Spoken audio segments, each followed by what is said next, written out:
కేశినేని శివనాథ్ గారు అందరికీ చిన్నిగానే మాకు పరిచయం. మీ పేరు అందరికీ తెలియదు శివనాథ్ గారు అని, ఎందుకంటే కేశినేని చిన్ని అని అంటూ ఉంటాం. సో నామినేషన్ అయితే ఒక ఉత్సవంలా చేశారు. కూటమి శ్రేణులంతా కూడా అందులో వచ్చి పాల్గొనేలాగా ఒక సక్సెస్ అయ్యారు. మీరు మొత్తం మీద అందరినీ కలుపుకుని పోయే ప్రయత్నం అయితే కనిపించింది మీ నామినేషన్ ర్యాలీలో. తప్పకుండా కొంచెం క్షమించాలి, గొంతు వాళ్ళు బాగాలేదు. బట్ మా కూటమి ర్యాలీలో ముగ్గురు పార్టీలే కాకుండా ఎంఆర్పిఎస్ నేతలు, చిరంజీవి గారి అభిమానులు, అట్లాగే అన్ని మతాలకు సంబంధించిన పాస్టర్స్ కానీ, ముస్లిం సామాజిక వర్గానికి సంబంధించిన వారు కానీ అందరూ బ్రహ్మాండంగా మా ర్యాలీలో ఉత్సాహంగా పాల్గొన్నారు. ఉత్సాహంగా పాల్గొనటమే కాకుండా రాబోయే కాలంలో తెలుగుదేశం ప్రభుత్వం రాబోతుందన్న ఆనందం వాళ్ళ ఈ ర్యాలీ అంతా కనపడింది.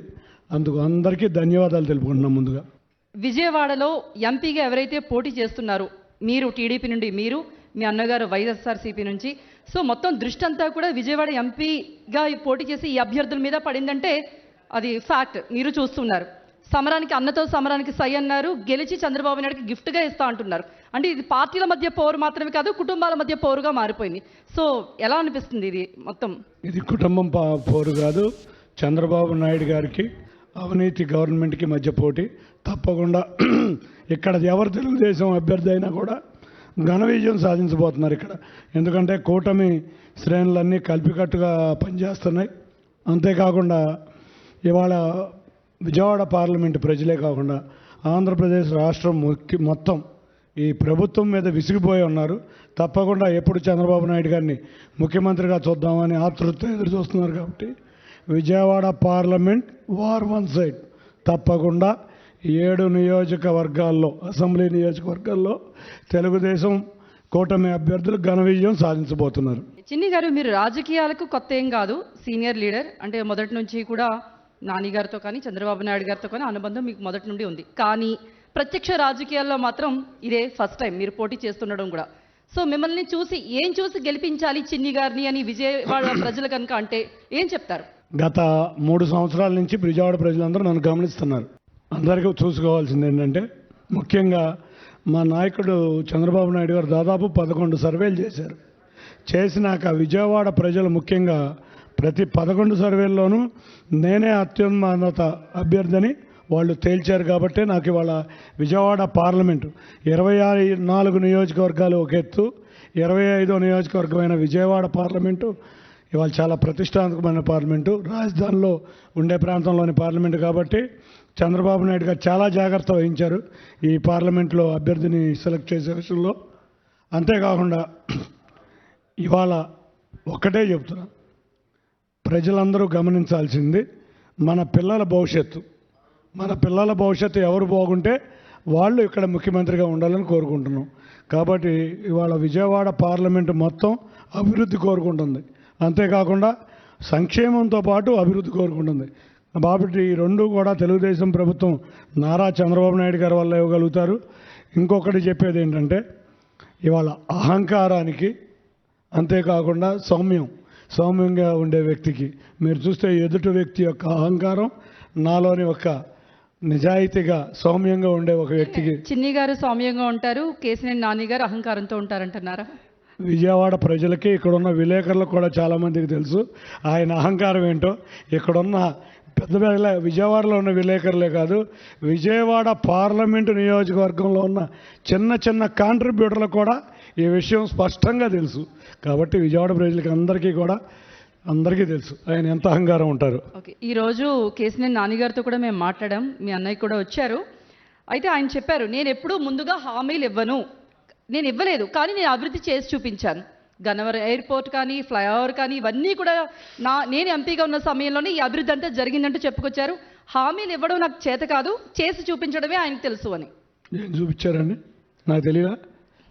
గన్నవరం ఎయిర్పోర్ట్ ఆ రోజు మా కేంద్ర మంత్రి అశోక్ గజపతి రాజు గారు ఆ రోజు ఏవియేషన్ మంత్రి. అది తెలుగుదేశం ప్రభుత్వం, ఎన్డీఏ ప్రభుత్వంలో జరిగిన ఎయిర్పోర్టు. ఇవాళ ఫ్లైఓవరు ఆ రోజు మేము నారా చంద్రబాబు నాయుడు గారు ప్రతిపక్షంలో ఉన్నప్పుడు జలదీక్షలు జరిగినాయి ఇక్కడ. ఆ తర్వాత చంద్రబాబు నాయుడు గారు రాగానే కనకదుర్గమ్మ ఫ్లైఓవరు మేము శంకుస్థాపన చేయటమే కాదు, ఆ చుట్టుపక్కల ఉన్న ఎన్నో గుడిసెలు ఉండేవి మొత్తం కొండ ప్రాంతం ఖాళీ చేసి మంచి ప్రాంతాలకు వాళ్ళని తరలించి మేము వాళ్ళందరికీ చక్కటి ఇళ్ళు ఏర్పాటు చేయడం జరిగింది. ఇవన్నీ కూడా 2014-19 తెలుగుదేశం ప్రభుత్వంలో జరిగినాయి. ఆ రోజు నాని గారు ఒక ఎంపీ అయి ఉండొచ్చు, కానీ నారా చంద్రబాబు నాయుడు గారి ద్వారా జరిగినాయి. ఆయన కూడా ఇంకోటి కూడా మా అందరికీ విజయవాడ ప్రజలందరికీ తెలుసు. ఎందుకంటే మాటలు ఎక్కువ పని తక్కువ, ఏసీ రూముల్లోంచి కదలలేని వ్యక్తులు. విజయవాడకి కృష్ణానదిని కూడా వారే తెచ్చినట్టు చెప్పుకుంటారు, కనదుర్గ గుడిని కూడా వారే కట్టినట్టు చెప్పుకునే వ్యక్తులు. చేసి చూపించి దాని మీద డిబేట్కు రావయ్యా బాబు అంటే రారు. కానీ ఏ రోజు చూసినా వీళ్ళందరి పర్సనల్ ఎజెండా ఏంటంటే ఎవరినైతే విమర్శిస్తే వార్తల్లోకి ఎక్కుతాం. కాబట్టి తనకన్నా పై స్థాయి నేతల్ని విమర్శించడం, అది కూడా 9 సంవత్సరాల 9 నెలలు గొప్ప నాయకులుగా ఉండే వ్యక్తులు ఒక 3 నెలల్లో సీటు రాపోయేపాటికి వాళ్ళు అభివృద్ధి చేయలేదు. ఇవాళ ఆ రోజు అమరావతి కావాలన్నాడు, ఇవాళ అమరావతి అవసరం లేదంటారు. ఏం మాట్లాడుతున్నారో అర్థం అవుతుందో లేదో అర్థం కావట్లా. 5 కోట్ల ఆంధ్రుల కలల రాజధాని అమరావతి. అటువంటి అమరావతినే వద్దన్న వాళ్ళని ఏమనుకోవాలో మాకు తెలియదు. ఒక్క రోజు కూడా మాట మీద నిలబడే వ్యక్తుల గురించి మనం ఇక్కడ మాట్లాడుకుంటాం, అంత ఎక్కువగా ఉండదేమో. ఏం అభివృద్ధి చేశారో ఒక్కరోజు డిబేట్కి వస్తే అర్థమవుతుంది. ఏ రోజు కూడా తెలుగుదేశం 2014-19లో తెలుగుదేశం ప్రభుత్వంలోనే విజయవాడ రూపురేఖలు మారాయి, విజయవాడ పార్లమెంట్ రూపురేఖలు కూడా మారాయి. మీరు అర్థం చేసుకోండి, 2 నదులు కృష్ణా గోదావరి కలపడం అనేది ఆ రోజు పట్టిసీమ ద్వారా నారా చంద్రబాబు నాయుడు గారి ద్వారా ఎంతోమంది దేశ ప్రధానుల కోరిక ఏంటంటే నదుల అనుసంధానం. కానీ రాష్ట్రంలో, అది కూడా విడిపోయిన రాష్ట్రంలో, లోటు బడ్జెట్ ఉన్న రాష్ట్రంలో మేము 2 నదులు అనుసంధానం చేసి చూపించాం. అటువంటి గొప్ప నేత మా నారా చంద్రబాబు నాయుడు గారు కాబట్టి, మా తెలుగుదేశం కాబట్టి మేమందరం దానికి గర్వంగా ఫీల్ అవుతాం. అభివృద్ధి అనేది మా దగ్గర జరిగింది. అంతేకాకుండా విజయవాడ నగరంలో 32 రోడ్లు డబుల్ రోడ్లు చేసాం. అంతేకాకుండా కృష్ణలంక ప్రాంతం ఎప్పుడూ మునిగిపోయే ప్రాంతం, దానికి కరకట్ట కూడా మేమే ప్రారంభించి దాన్ని మొత్తం పనులు మేమే చాలా వరకు కంప్లీట్ చేసాం. ఇటువంటి ఎన్నో అభివృద్ధి గ్రామం, విజయవాడలో అండర్ గ్రౌండ్ డ్రైనేజ్ మేమే చేసాం. ఇటువంటి ఎన్నో కార్యక్రమాలు మేము చేసాం. 2019 నుంచి 24 వరకు అతను నుంచున్న పార్టీ తట్టెడు మట్టి కూడా ఏ రోడ్డుకి వేయాల. అటువంటి వాళ్ళు చెప్పమని అడుగుతున్నాం, ఛాలెంజ్ చేసి చెప్పండి. 2019 నుంచి 23 వరకు ఏం జరిగిందంటే మేము 2 నెలల్లో వచ్చి శంకుస్థాపన చేసాం ఫ్లైఓవర్ అని. శంకుస్థాపనలే చేశారు. ఏంటంటే మేము స్టార్ట్ చేసిన వాటికి వీళ్ళు శంకుస్థాపనలే చేశారు. కానీ ఏ రోజు అభివృద్ధి కాదు కదా, ఏమీ చేయలేదు. డబ్బా కబుర్లు కొట్టుకుంటాం. Airport authority, airport central government కింద వస్తుందిగా, ఈయన సొంత నిధులతో అన్న అభివృద్ధి చేశారా? ఆ రోజు ఎన్డీఏ ప్రభుత్వం ఉంది, ఆ రోజు అభివృద్ధి జరిగింది. ఆ రోజు మా మినిస్టర్ ఉన్నారు అశోక్ గజపతిరాజు. కేసినేని ట్రావెల్స్ ఎందుకు మూసేయాల్సి వచ్చింది అంటే ఒక్కటే మాట చెప్పారు, లోకేష్ వల్లే తనకి ఈ పరిస్థితి అని. 2014 ఎలక్షన్ అఫిడవిట్ తెలుసు కదా, అదొక్కసారి చూడండి. 2019 ఎలక్షన్ అఫిడవిట్ కూడా తెలుసు. ఆ 2 పరిశీలిస్తే ఎందుకు కేసినేని ట్రావెల్స్ మూసేశారో అర్థమవుతుంది. లోకేష్ ఏమన్నా కేసినేని ట్రావెల్స్ కొన్నాడా? బస్సులు ఏమన్నా కొన్నాడా? అసలు లోకేష్ అని ఆయన అప్పుడు మంత్రి ఏదో అన్నీ అబద్ధాలు చెప్పడం ఈ వ్యక్తికి అలవాటు. బ్యాలెన్స్ షీట్ చూడండి, అప్పటికి ఎన్ని అప్పులైనాయి, ఫైనాన్షియల్ ఎంత కట్టలేకపోయాడు, ఎట్లా ఉంది ఆ రోజు కేసినేని ట్రావెల్స్ ఆర్థిక పరిస్థితి 2014 ఎలక్షన్ అఫిడవిట్లో క్లియర్గా అర్థమవుతుంది. మన సాక్ష్యాలు ఎక్కువ అవసరంలా. 2014 ఎలక్షన్ అఫిడవిట్, 2019 ఎలక్షన్ అఫిడవిట్, అప్పటికే ఫైనాన్షియల్ కంపెనీలన్నిటికీ డబ్బులు కట్టక ఫైనాన్సర్లు సీజ్ చేసినట్టు క్లియర్గా అఫిడవిట్లో ఉంది. ఎన్ని కేసులు ఉన్నాయో ఆ రోజు అఫిడవిట్లో ఫైనాన్స్ కంపెనీ వీళ్ళు ఎన్ని కేసులు వేశారో ఆ రోజుకే తెలిసింది. ఆ రోజు ఏ రోజు ఎంపీ కాదు కదా, ఆయనకు వచ్చింది పదవి 2014లో. అప్పటికే ఆయన అఫిడవిట్ నిండా దాని నుంచి అర్థమవుతుంది ఎందుకు అబద్ధపు మాటలు చెప్తాడు. మొన్న కూడా లోకేష్ గారి దగ్గరికి వెళ్ళి మేము పూజలు చేశాం, ఎక్కడెక్కడో కాశీ తిరిగాం, లేకపోతే కేదార్నాథ్ తిరిగాం, మీ అంత గొప్ప నాయకులు చంద్రబాబు నాయుడు గారు అంత గొప్ప నాయకులు లేరు, లోకేష్ అంత గొప్ప యువ నాయకులు లేరు అని ఆయనకు తాళ్ళు కట్టి ఇంకోటి కట్టి మళ్ళీ వచ్చి వాళ్ళు లోకేష్ అంటాడు. 3 నెలల్లో లోకేష్ బాధ అయిపోయాడా? సీటు రాలేదు కాబట్టి ఎన్నో కబుర్లు చెబుతుంటారు. ఒకటే కోరుతున్నాం, నువ్వేం అభివృద్ధి చేసావో అది మాట్లాడు. అసలు ఆ పాలసీ మ్యాటర్ వైజ్గా విమర్శించు. కానీ లోకేష్ దేనికి చేశారంట? లోకేష్ ట్రావెల్స్ అన్నింటిని ఆపేశారా? మిగతా ట్రావెల్స్ పనిచేయట్లేదా? తెలుగుదేశం ప్రభుత్వంలో చాలా ట్రావెల్స్ అభివృద్ధి చెందినాయి. ఇవాళ తెలంగాణ రాష్ట్రంలో ఉన్న ఆరెంజ్ ట్రావెల్స్ కానీ, ఇక్కడ ఉన్న మార్నింగ్ స్టార్ ట్రావెల్స్ కానీ, వెంకట పద్మావతి ట్రావెల్స్ కానీ, ఇటువంటి సంస్థలు ఎన్నో బస్సులు పెంచుకున్నాయి తెలుగుదేశం ప్రభుత్వంలో. ఇవాళ ఏ ఓనర్ని అడిగినా ఇతను ఎందుకు ఇబ్బంది పడ్డారో, ఎందుకు మూసేశారో, ఎదురు ట్రేడ్నే ఇవాళ ట్రాన్స్పోర్ట్ కమిషనర్ గారి దగ్గర గొడవ ఏంటండి? ఇవాళ మిగతా బస్సులు తిరగకూడదు, నాయే తిరగాలనే ఒక కుళ్ళుతో చేసిన పని. ఆ రోజు ట్రాన్స్పోర్ట్ కమిషనర్ మిగతా బస్సులు కూడా తిరగాల్సిందే, ట్రేడ్ బతకాలి, అందరూ బిజినెస్లు బాగా చేయాలనుకుంటే ఆయన మీద దాడి, అది కూడా దారుణంగా. ఇటువంటి ఎన్ని కబుర్లు చెబుతా అప్పటికే 2014కే ట్రావెల్స్ దివాళా తీసింది. చిన్ని గారు, చంద్రబాబు నాయుడు గారు ఉన్నారు, కానీ పార్టీ అంతా కూడా లోకేష్ కనుసన్నలలో నడుస్తోంది. చిన్ని గారికి కూడా అలాగే సీట్ వచ్చింది. లోకేష్ ప్రాపకం సంపాదించబట్టే చిన్ని గారికి కూడా వచ్చింది. అందుకే పొమ్మనకుండా పొగబెట్టి నాని గారిని బయటకు పంపించారు. ఒక్క విషయం, ఇవాళ 2019లో మేము ఓడిపోయాం. మళ్ళీ మేము ఓడిపోయే వాళ్ళకి సీట్లు ఇస్తామా? ఇవాళ మాకు డూ ఆర్ డై ఎలక్షన్. ఇందాకే అడిగారు కొంతమంది మిత్రులు, మీది ఎలక్షన్ డూ ఆర్ డై అని. అంటే లోకేష్ ప్రాబల్యం ఉంటే ఇస్తారా?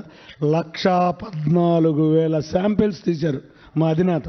అందులో విజయవాడ పార్లమెంట్ మీద 11 సర్వేలు చేశారు. 11 సర్వేల్లో ఎక్కడా లేని వ్యక్తి ఆయన. దాదాపు మినిమం 62%తో ఉన్న వ్యక్తిని నేను, కాబట్టే నాకు సీట్ ఇచ్చారు. అంతేగాని లోకేష్ గారి రికమెండేషన్ వల్ల, చంద్రబాబు నాయుడు గారి రికమెండేషన్ వల్ల ఎవరికి సీట్లు రాలా. ఇవాళ ప్రజల్లోంచి వచ్చిన వ్యక్తిని కాబట్టే, ప్రజలు కోరుకుంటున్నారు కాబట్టే నాకు సీట్ వచ్చింది. ఓకే, సరే. ఇప్పుడు అంటే విజయవాడ నగర ప్రజలకి అభివృద్ధి చేసింది టీడీపీ అంటున్నారు. నెక్స్ట్ ఏం చేయబోతోంది?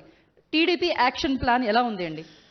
రాగానే మొదటి 2 సంవత్సరాల్లో మా కలల రాజధాని అమరావతి పూర్తి చేయటం, పోలవరం పూర్తి చేసి కృష్ణా డెల్టాకి నిరంతరం మంచినీళ్ళు ఇవ్వటం, సాగునీరు తాగునీరు ఇవ్వటం. అంతేకాకుండా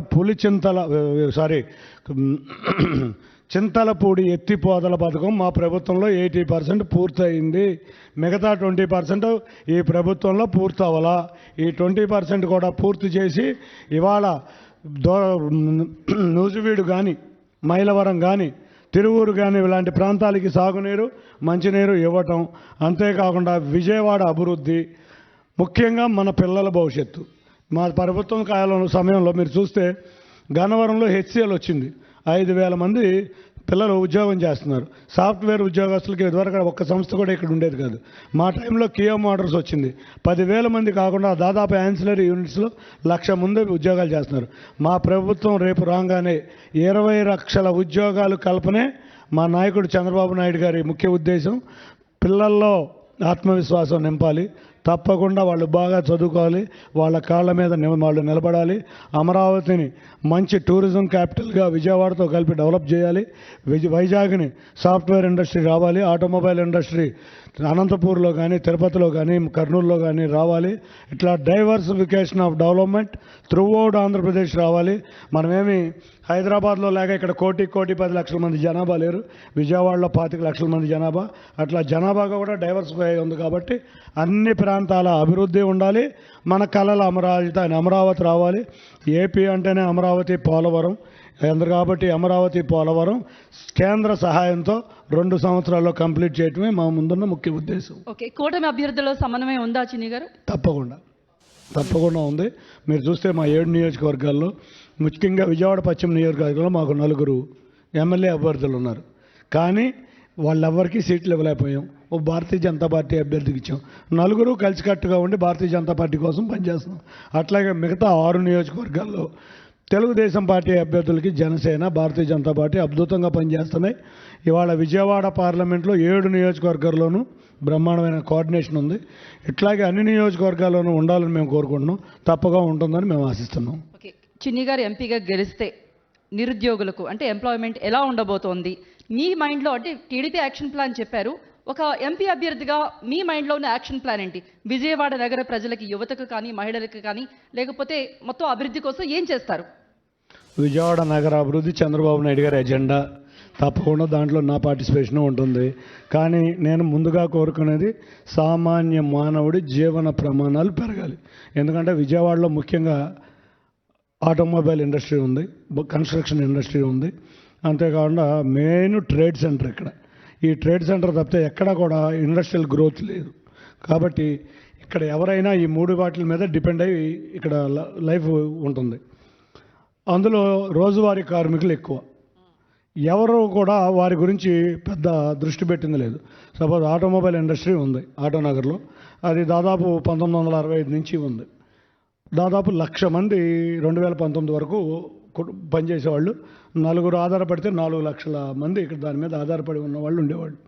ఇవాళ 70,000 మందికి వచ్చింది. ఎందుకు వచ్చిందంటే రాజధాని అమరావతి లేకపోవటం, కన్స్ట్రక్షన్ లేకపోవటం, ఇక్కడ ఉన్న స్టీలో సిమెంటో లేకపోతే ఇటువంటి ట్రాన్స్పోర్టేషన్ లేకపోవటం. ట్రాన్స్పోర్ట్ ఇండస్ట్రీ అంటే ముఖ్యంగా అందరూ అనుకుంటారు లారీ ఓనర్లు, లారీ క్లీనర్లు, ఇటువంటివి కాదు. మొత్తం 24 క్రాఫ్ట్స్ పనిచేస్తున్నాయి. అంతేకాకుండా 15 అనుబంధ సంఘాలు పనిచేస్తున్నాయి. వాళ్ళందరూ కూడా పాత పద్ధతుల్లోనే పనిచేస్తున్నారు. ఇప్పుడు పెయింటర్లు ఉన్నారంటే మామూలుగా పెయింట్ చేస్తారు. ఇప్పుడు సిస్టమ్ అంతా మారిపోయింది. హీట్ రూమ్ పెయింట్స్ వచ్చినాయి. ఎవరికి కూడా స్కిల్ డెవలప్మెంట్ లేదు. ప్రభుత్వం మీద ఆధారపడకుండా సిఎస్ఆర్ యాక్టివిటీ ద్వారా, ఎందుకంటే 5,000 వెహికల్స్ 4 వీలర్స్ మేము విజయవాడలో ప్రతి సంవత్సరం అమ్ముడవుతున్నాయి. అంటే ఓన్లీ లారీలు, కమర్షియల్ వెహికల్స్.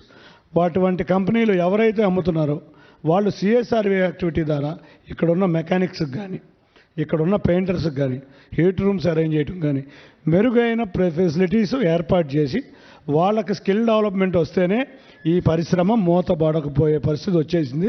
తప్పకుండా ఇటువంటి స్కిల్ డెవలప్మెంట్ సిఎస్ఆర్ యాక్టివిటీ వల్ల చేయటమే నా ముందున్న ముఖ్య ఉద్దేశం. చిన్ని గారు 2014 కానీ 19 కానీ తెర వెనకే ఉన్నారు, సేవా కార్యక్రమాలు చేస్తున్నారు, రాజకీయాల్లో అయితే ఉన్నారు. కానీ ఇప్పుడు మాత్రం ఎంపీగా పోటీ చేస్తున్నారు కదా, ఈ అనుభవం ఎలా ఉంది?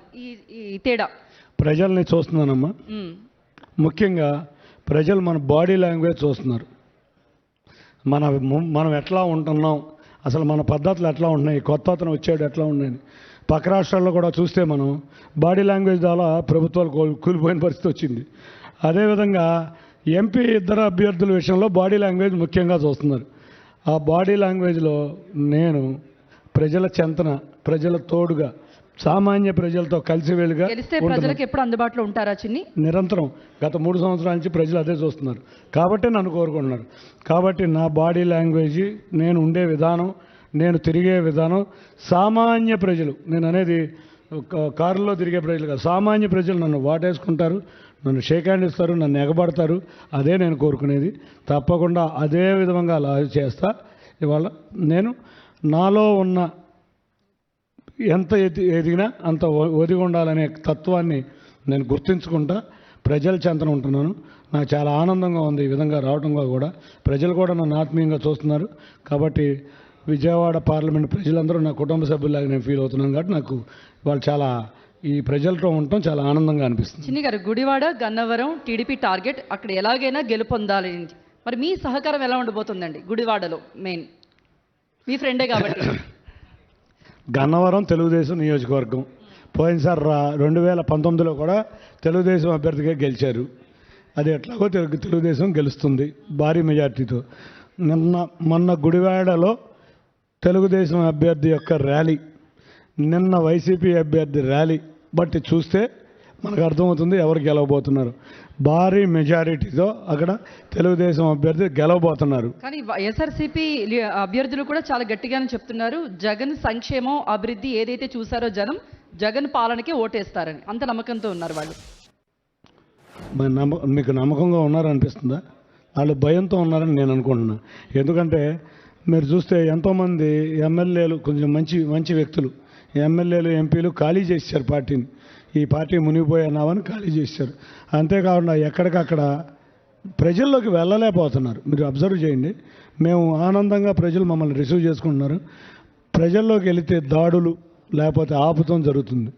వాళ్ళు చేయలేకపోతున్నారు కాబట్టి మళ్ళీ కొత్తగా డ్రామాలు మొదలైనవి. ఎప్పుడెప్పుడో కోడికత్త డ్రామా మొదలైంది. ఒక దళితుడు బలి అయిపోయారు. ఇప్పుడు గులకరాయి డ్రామా ద్వారా కొంతమంది బీసీ వ్యక్తులను బలి చేయబోతున్నారు. టీడీపీ భయపడింది కాబట్టి టీడీపీ చేయించింది అంటున్నారు. ఏమమ్మా, అక్కడ 1200 మంది పోలీస్ పారా ఉంది.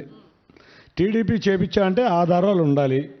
ఒక అధికారి వాళ్ళకు కొమ్ము కాసి అరచేతి అంత రాయి అని చెప్పాడు. ఆ రాయి చూపిస్తారు. మరి అరచేతి అంత రాయి మరి ఈయనకు కనపడిందా? అసలు ఆ రోజు దాడి జరిగినప్పుడు ఆ రాత్రికి మాకు ఎలక్ట్రిసిటీ డిపార్ట్మెంట్ వాళ్ళు ఫోన్ చేశారు. 2 సార్లు కరెంట్ ఆపమని కమిషనర్ గారు డైరెక్ట్గా ఫోన్ చేశారండి. అదేంటో కనుక్కోండి అని అడిగారు. ఆ రోజు ఉదయమే మేము ఫస్ట్ ప్రెస్ మీట్ పెట్టి అసలు మీరు కరెంట్ ఎందుకు ఆపారు ముందు దానికి చెప్పండి అని అడిగాం. ఆ రోజు చెప్పకుండా 3 రోజుల తర్వాత సమాధానం ఇచ్చారు. రోడ్డు మీద చెట్లు ఉన్నాయి, లేకపోతే రోడ్డు మీద కరెంటు వైర్లు ఉన్నాయి అన్నారు. మేము ఆ ప్రాంతం దాడి జరిగిన ప్రాంతాన్ని చూస్తే రోడ్డు మీద ఒక్క కరెంటు వైర్ కూడా లేదు. ఆ రోజే మాకు అర్థమైంది ఇది ఒక డ్రామా అని. ఈ డ్రామాలో నిజంగా తెలుగుదేశం వ్యక్తులు ఉంటే మరి అరెస్ట్ చేయాలి. మేము కూడా అదే కోరుతున్నాం. డ్రామాలు మొదలైన నిజాయితీగా వ్యవహరించండి. దర్యాప్తును కూడా ఆదేశించారు కదా. అంటే మేము కూడా కోరుకునేది అదే. ఎలక్షన్ కమిషన్ వారు సరైన పోలీస్ అధికారులతో దర్యాప్తు చేపించండి, తొత్తులతో చేపించొద్దని ఒక ఎలక్షన్ కమిషన్ వారు గ్రహించారు. కాబట్టి ఇది ఒక గులకరాయి డ్రామా. ఈ వ్యవహారంలో మీ టీడీపీకి సంబంధించిన ఒక లీడర్ ప్రమేయం చాలా ఎక్కువగా ఉందంటూ కంప్లైంట్స్ కూడా చేశారు. ఏది మరి ఎందుకు ఎఫ్ఐఆర్లో రిజిస్టర్ చేయలేపారు? ఊరికనే పెట్టి చూపించాలి కదా. ఒక విషయం, ఇంత పెద్ద రాయి తగిలితే ఎందుకు అంత మొహం వాసిపోలా, ఎందుకో గీరుకున్నట్టుంది. ప్లస్ నిన్న కూడా వాళ్ళ సోదరి కొంచెం ప్లాస్టర్ తీసి చూద్దామని అని అడుగుతున్నారు. తీస్తే అర్థమవుతుంది ఏమైనా ఉందా లేదా అనేది. నిజంగా దాడి జరిగితే సానుభూతి వ్యక్తం చేద్దాం, కానీ డ్రామా గులకరాయి డ్రామాలు ఆడి అంతేకాకుండా అంటున్నారు. ఈ మేర కంప్లైంట్ కూడా వెళ్ళింది కాబట్టి దర్యాప్తులో నిజాలు బయటకు వస్తాయంటున్నారు వైసీపీ లీడర్స్. తప్పకుండా మేము కూడా కోరేది అదే. త్వరలో మనం చూసాం కోడికత్తి కేసులో 5 సంవత్సరాలు దళిత వ్యక్తుడికి బెయిల్ రాకుండా చేసిన ప్రభుత్వం ఇది. కాబట్టి మేము రాగానే వస్తున్నాం అధికారంలోకి. నెలన్నరలో జూన్ 4వ తారీఖున అధికారంలో రాబోతున్నాం. ఇటువంటి డ్రామాలకి సపోర్ట్ చేసిన అధికారుల్ని మా నాయకత్వం ఊరుకోదు. చిన్ని గారు, డ్రామాలు ఆడాల్సిన అవసరం ఏం లేదు. నన్ను ఎదుర్కోలేకనే ఇటువంటివన్నీ తెరలేపారు. 3 పార్టీలు అంటే కూటమిగా ఏర్పడాల్సినంత అవసరం ఏముంది అంటే జగన్ని ఎదుర్కోలేకనే కదా భయంతో కూటమిని ఏర్పాటు చేసుకున్నారు. ముందు లేనిది గత కొన్ని నెలల్లో కూటమిగా ఏర్పాటు అవ్వాల్సిన అవసరం ఏంటి? జగన్కు భయపడ్డారు కాబట్టి అనేది వైసీపీ లీడర్స్. ఇవాళ మేము ఏం చేసినా నిజాయితీగా నిర్భయంగా చెప్పి చేస్తాం. 2014 నుంచి 19 వరకు మేము ఎన్డీఏలో ఉన్నాం. 2019లో మేము ఎన్డీఏలోంచి బయటకు వచ్చాం. కానీ 23 సీట్లు ఇవ్వండి, నేను ఎన్డీఏ ముక్కు వంచి మడలు వంచి స్పెషల్ స్టేటస్ తీసుకొస్తామంటే ప్రజలు పాపం నమ్మేశారు. నమ్మి అతనికి 23 సీట్లు ఇచ్చారు. రోజు దేనికోసం వెళ్ళి కాళ్ళ మీద పడేవాళ్ళు. ఏ రోజు రాష్ట్ర ప్రయోజనాల గురించి ఒక్క ప్రశ్న అడగల. కేసులకి భయపడో, డబ్బులకు అక్రమాస్తులు సంపాదించుకోవడానికో రకరకాల విన్యాసాలు చేశారు. కాబట్టి మేము ఇవాళ ఎన్డీఏలో ఉన్నామంటే నువ్వు చేసిన అప్పు, నువ్వు రాష్ట్ర పరిస్థితిని దారుణంగా చేసావు. ఇవాళ జీతాలు ఇవ్వలేని పరిస్థితి. కాబట్టి మాకు కేంద్రం సపోర్ట్ కావాలి, మాకు అమరావతి రావాలి, పోలవరం రావాలి, మా పిల్లల భవిష్యత్తు బాగుండాలి, మా ఆర్థిక పరిస్థితి బాగుండాలని మా నాయకులు వారు దూరదృష్టితో ఆలోచించి ఇవాళ మేము ఎన్డీఏలో జరగడం జరిగింది. ఆ రోజు కూడా మేము డిఫరెన్స్ అయింది ఒకటే విషయం మీద, స్పెషల్ స్టేటస్ విషయం మీద. కాబట్టి వాళ్ళు స్పెషల్ స్టేటస్ ఇవ్వగలిగే పరిస్థితిలో లేదు. కానీ మా రాష్ట్ర అవసరాలు చాలా ఎక్కువైనాయి. స్పెషల్ స్టేటస్ కన్నా మా రాష్ట్ర అవసరాలు చాలా ఎక్కువైనాయి. కాబట్టి ఎన్డీఏలో కలవడం జరిగింది. ఇప్పుడు కూటమి అధికారంలోకి వస్తే ఈ స్పెషల్ స్టేటస్ అనేది మళ్ళీ తెర మీదకి తీసుకొచ్చి కేంద్రంతో పోరాడతారు. ఎందుకంటే బీజేపీతో కలిసే మీరు పోటీ చేస్తున్నారు కాబట్టి అది కొంచెం ఈజీ అవుతుందని మీరు అనుకుంటున్నారా? ఇవాళ అదే మేము చెప్పేదమ్మా. స్పెషల్ స్టేటస్ కన్నా ఇవాళ మా ఉద్యోగులకు మేము జీతాలు ఇవ్వాలి, మా పెన్షన్దారులకు మేము పెన్షన్ ఇవ్వాలి, మా అమరావతి కట్టుకోవాలి, మా పోలవరం కట్టుకోవాలి. మాకు రాష్ట్రంలో బాధలు ఎక్కువైపోయినాయి. ఈ నొక్కుడు బటన్ నొక్కుడు అని అభివృద్ధి చేయకుండా ఉట్టి సంక్షేమం మీద డిపెండ్ అయిపోవటం వల్ల రాష్ట్ర ఖజానా ఆరిపోయింది. కాబట్టి ముందు మాకు కావాల్సింది మా రాష్ట్రంలో ఉన్న పిల్లల భవిష్యత్తు, ఈ రాష్ట్ర అభివృద్ధి. కాబట్టి ఇటువంటి కార్యక్రమాలకే మేము ముందు ప్రాధాన్యత ఇస్తాం. స్పెషల్ స్టేటస్ కన్నా కూడా మాకు అభివృద్ధి ముఖ్యం, మా జీతాలు ముఖ్యం, ఇటువంటివన్నీ ముఖ్యం. కాబట్టి మా రాష్ట్ర ప్రయోజనాలకే ముందు ప్రాధాన్యత మేము ఇస్తాం. ఓకే, కూటమిలో విభేదాలు లేవంటున్నారు, అది నిజమా చిన్ని గారు? విజయవాడలోనే మీ కూటమి అభ్యర్థుల మధ్యన చిన్న తగాదాలు మనం చూడలేదా? కొంతమంది జనసేన లీడర్స్ కూడా కొంతమంది అడిగి బయటకు వెళ్ళిపోవడం పార్టీ నుండి, ఇవన్నీ మనం చూసాం కదా. జనసేన లీడర్లు వెళ్ళారు, తెలుగుదేశం లీడర్లు వెళ్ళారు. సీట్లు రాకపోతే వెళ్ళిపోయిన వాళ్ళు 2 ఉన్నారు. కానీ వాళ్ళ ఎమ్మట ఒక 4 వ్యక్తులు కూడా వెళ్ళలేదంటే కూటమి యొక్క స్ట్రెంగ్త్ అదే అని మేము చెప్పుకున్నాం. సరే, జనసేన కూటమిలో అంటే టీడీపీతో కలిసి పోటీ చేస్తుంది. కానీ జనసేనకు సంబంధించి అభ్యర్థుల లిస్టు కూడా చంద్రబాబు నాయుడే ఖరారు చేశారు. కొంతమందిని టీడీపీ లీడర్లే జనసేనలోకి మార్చి అక్కడ నుండి టికెట్ ఇప్పించారనేటువంటి ప్రచారం. ఒక్కటి గుర్తుంచుకోవాలి, ముందు పవన్ కళ్యాణ్ గారికి ఆయన చాలా త్యాగం చేశారు. ఎందుకంటే సీట్ల విషయంలో తగ్గారు. జనాల సీట్లు వదులుకుంటే మంచి వాళ్ళు, సీట్లు కావాలనుకుంటే అక్కడ రాష్ట్ర ప్రయోజనాల కోసం ఎన్డీఏ కూటమి సఖ్యత కోసం ఆయన త్యాగం చేశారు. మంచి అభ్యర్థి త్యాగం. ఆ త్యాగం ఆయనకి ఎక్కడ తగ్గాలో ఎక్కడ నగ్గాలో తెలిసిన వ్యక్తి కాబట్టి పవన్ కళ్యాణ్ గారు సీట్ల విషయంలో తగ్గాడు. ఆంధ్రప్రదేశ్ ప్రజల గుండెల్లో నెగ్గారు కాబట్టి అటువంటి వ్యక్తిని మేము చాలా గొప్పగా ఫీల్ అవుతాం. తెలుగుదేశం పార్టీ నాయకులం, కార్యకర్తలం చాలా గొప్పగా ఫీల్ అవుతాం. రెండో విషయం, పవన్ కళ్యాణ్ గారు, చంద్రబాబు నాయుడు గారు ఇవాళ వేరు కాదు. రేపు రాబోయేది తెలుగుదేశం జనసేన ఉమ్మడి ప్రభుత్వం. ఇవాళ తెలుగుదేశం నాయకులకి కార్యకర్తలకి రేపు ప్రభుత్వం మీద ఎంత రైట్ ఉందో జనసేన నాయకులకి కార్యకర్తలకి కూడా ప్రభుత్వం మీద అదే రైట్ ఉంటుంది. కాబట్టి ఎటువంటి కొన్ని ఇబ్బందుల్లో మేము కొన్ని సీట్లు తగ్గించినా కూడా తప్పకుండా ప్రభుత్వంలో ప్రాధాన్యత ఉంటుంది. రేపు రాబోయే కాలంలో తెలుగుదేశం నాయకులకి ఎంత ప్రాధాన్యత వచ్చి ముఖ్యమంత్రి గారు ఇస్తారో జనసేన భారతీయ జనతా పార్టీ నాయకులకి కార్యకర్తలు కూడా అదే ప్రాధాన్యత మా ప్రభుత్వంలో ఉండబోతుంది. ఓకే, మెగాస్టార్ ఫ్యామిలీతో నీకు సత్సంబంధాలు ఉన్నాయి. ఎందుకంటే కేసినేని నాని గారు ప్రజారాజ్యంలో ఉండడం మనం చూసాం. తర్వాత ఆయన బయటకు వచ్చేసారు. 3 నెలల పాటు ఆ పార్టీలో ఉన్నారు. ఇప్పుడు పిఠాపురం నుండి పోటీ చేస్తున్న పవన్ కళ్యాణ్కు మద్దతుగా ప్రచారం చేస్తారనే ప్రచారం బయట జరుగుతోంది. మెగాస్టార్ చిరంజీవిని మీరు పిలుస్తారా? మీ ప్రచారానికి ఆయన్ని పిలిచే అవకాశాలు ఉన్నాయా? అంతకన్నా ఆనందకరమైన విషయం ఏముంటుందమ్మా. ఆయన వస్తే తప్పకుండా ఆహ్వానిస్తాం. ఆయన సొసైటీకి బాగుండాలని కోరుకునే వ్యక్తుల్లో ఆయన ఒకరు. తప్పకుండా అటువంటి వారు ఎవరు వచ్చినా ఆహ్వానిస్తాం. వారు నిజంగా పవన్ కళ్యాణ్ గారికే కాదు మొత్తం మా ఎన్టీఆర్ జిల్లా పార్లమెంట్ మొత్తానికి రావాలని కోరుకుంటున్నాం. తప్పకుండా వారిని ఆహ్వానిస్తున్నాం. ఓకే, ఇప్పుడు విజయవాడలో అంటే ఇప్పుడు కేసినేని నాని కుమార్తె శ్వేత కూడా మీ మీద చాలా విమర్శలు చేశారు. ఆమె చాలా ప్రాంతాల్లో అంటే విజయవాడ వెస్ట్లో కానీ ఆ కొండ ప్రాంతాల్లో నేను వెళ్ళాను, ఒక డ్రైనేజ్ సమస్యలు ఉన్నాయి, అలాగే మంచినీరు లేదు, కరెంట్ లేదు, కొన్ని ప్రాంతాలు అయితే వెనకబడి ఉన్నాయి, ఇలా చాలా కమెంట్స్ చేశారు.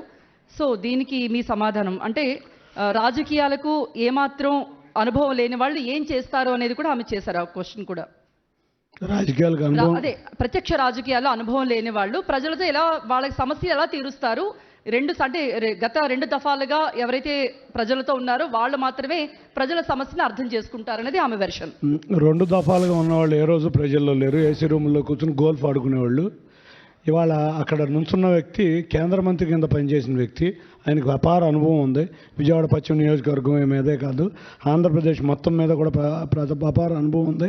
2019లో వారు మా పార్టీలోంచి బయటికి వెళ్ళినా కూడా అమరావతిలో రాజధాని ఉండాలని నిరంతరం పోరాడిన వ్యక్తి. ఎదుటిసారి 2 సార్లు నుంచున్న వ్యక్తి కూడా 2019 నుంచి కోవర్ట్ ఆపరేషన్ చేసిన వ్యక్తి. ఆ వ్యక్తి ఏ రోజు ప్రజల్లో లేరు. పట్టుమని 10 వార్డులు కూడా 5 సంవత్సరాల్లో తిరగని వ్యక్తి. 2019 నుంచి 24 వరకు ఒక 20 గ్రామాలు తిరగని వ్యక్తి. అందరికీ కూడా నేను గోల్ఫ్ ఆడుకుంటాను, నాకు ఈ రాజకీయ జీవితం వద్దనుకునే వ్యక్తి. ఇవాళ అటువంటి వ్యక్తులు ఏదో వచ్చి అభివృద్ధి చేయాలంటే మరి గత 5 సంవత్సరాలు ఏమైపోయింది? ఆ కొండ ప్రాంతంలో అట్లీస్ట్ 5 మెట్లు ఎక్కిన వ్యక్తి అయితే కొండ ప్రాంత వాసులు బాధలు తెలుస్తాయి. ఇవాళ గత 3 సంవత్సరాల నుంచి నేను అదే పనిలో ఉన్నా. మా నాయకులైన ఇక్కడ ఉన్న నాయకులు మీరు చూస్తే బోండా ఉమ్మ గారు కానీ, గద్దె రామ్మోహన్ రావు కానీ, లేకపోతే దేవినేని ఉమ్మ గారు కానీ నిరంతరం ప్రజల్లో ఉండే వ్యక్తులు. అధికారం ఉన్నా ప్రతిపక్షంలో ఉన్నా అటువంటి వ్యక్తుల వల్లే ప్రజా సమస్యలు తీరుస్తాయి. కానీ ఏసీ రూముల్లో కూర్చుని గోల్ఫ్ ఆడుకుని అందరికీ డబ్బాలు కొట్టుకుని నేనే విజయవాడ కృష్ణను తెచ్చాను, నేనే విజయవాడ కనదుర్గ గుడిని కట్టించాను అని డబ్బా కబుర్లు చెప్పుకునే వ్యక్తుల వల్ల ఈ రాష్ట్రం అభివృద్ధి చెందదు, ఈ ప్రాంతం అభివృద్ధి చెందదు. అందుకే మా నాయకుల వారు కూడా గుర్తించారు కాబట్టే ఇతనికి సీట్ రిజెక్ట్ చేశారు. అటువంటి వ్యక్తులు. ఇంకోటి శ్వేత గురించి మీరు అడిగారు. మొన్నటిదాకా ఎక్కడా తెలీదు, ఒక కార్పొరేటర్ కింద గెలిచారు వారు. తప్పకుండా మరి ఎక్కడా తిరిగిన దాఖలు లేవు. చిన్నపిల్ల, వారికి ఏం తెలుసు. కాబట్టి వారి గురించి నేను పెద్ద మాట్లాడితే బాగుండదు. ఓకే, సరే.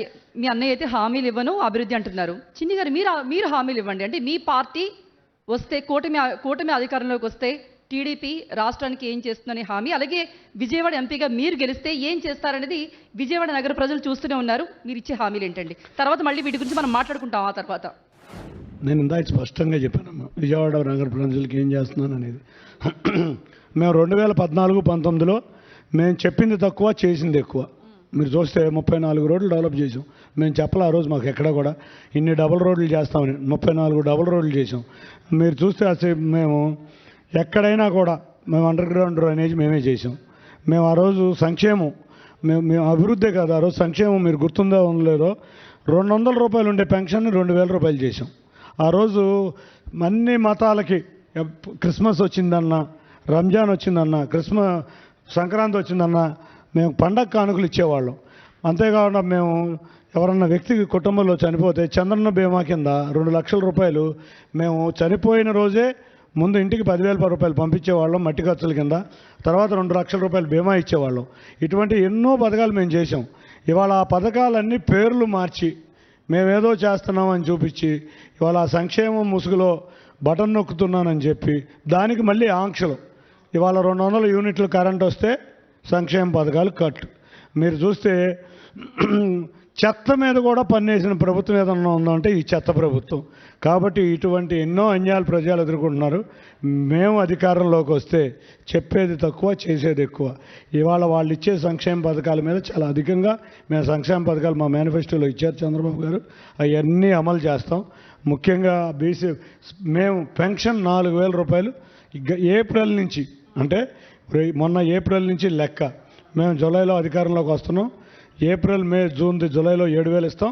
తప్పకుండా 4 ఇటువంటి ఎన్నో సంక్షేమ పథకాలు ఇవ్వబోతున్నాం. ముఖ్యంగా పిల్లల భవిష్యత్తు మాకు ముఖ్యం. నిజంగా వాళ్ళ పిల్లలు ఉద్యోగాలు లేక వ్యసనాలకి అలవాటు పడిపోతున్నారు, గంజాయికి అలవాటు పడిపోతున్నారు. అటువంటి దారి నుంచి మనం తప్పించి ఆంధ్రప్రదేశ్లోనే ఉద్యోగ అవకాశాలు కనపడాలి. పక్క రాష్ట్రాలకు వెళ్ళే విధంగా కాదు. మన రాష్ట్రంలో మనం పిల్లల భవిష్యత్తు బాగుండాలని కోరుకునేటట్టు చంద్రబాబు నాయుడు గారు. నేనంటారా, నేను ఇందాకే చెప్పాను, నా ఎజెండా కామన్ మ్యాన్స్ ఎజెండా, సామాన్య ప్రజల మా జీవన ప్రమాణాలు పెరగడం. అంతేకాకుండా ఒకటే కోరుకుంటున్నా, మాకున్న గ్రామీణ ప్రాంతంలో, ఇందాక అర్బన్ ప్రాంతం గురించి చెప్పా, రూరల్ ప్రాంతంలో ముఖ్యంగా 285 గ్రామాల్లో సాగునీరు, తాగునీరు సమస్య ఉంది. ఎందుకు ఉంది అంటే, మేము ఇన్ని కట్టినా కూడా ఎందుకు ఉంది అంటే, యాదాద్రి ఎత్తిపోతల పథకం, ఇటువంటి ఎన్నో ఎత్తిపోతల పథకాలకి మా ప్రభుత్వం దిగిపోయినాక మోటార్లు కూడా పనిచేయటం మానేసింది. ఏం చేయబోతున్నారు? వెంటనే వాటిని పునరుద్ధరించి ప్రతి గ్రామానికి సాగునీరు, మంచినీరు ఇవ్వటమే ముఖ్య ఉద్దేశం. అంతేకాకుండా ముఖ్యంగా కిడ్నీ బాధితులు ఉన్నారు మా దగ్గర. విజయవాడ ప్రాంతంలో కిడ్నీ బాధితులు, కొండూరు ప్రాంతం అంతా కిడ్నీ బాధితులు ఉన్నారు. వారికి శాశ్వత పరిష్కారం ఇవ్వటం మా యొక్క ముఖ్య ఉద్దేశం. ఇటువంటి అన్నిటి లోపంలో 2 రోజుల్లో మా యొక్క మేనిఫెస్టో రిలీజ్ చేయబోతున్నాం. అందరం అభ్యర్థులను కలిసి తప్పకుండా ఆ మేనిఫెస్టోలో మొత్తం అన్నీ వివరించబోతున్నాం. రైట్. థ్యాంక్ యూ చిన్ని గారు. సో ఖచ్చితంగా గెలుస్తాను ఈ ఎన్నికల్లో. విజయవాడ నగర ప్రజలకు తాను ఏం చేయాలనుకుంటున్నానో అవన్నీ కూడా చేసి చూపిస్తాను. తనకు అండగా చంద్రబాబు నాయుడు ఉన్నారంటున్నారు చిన్ని.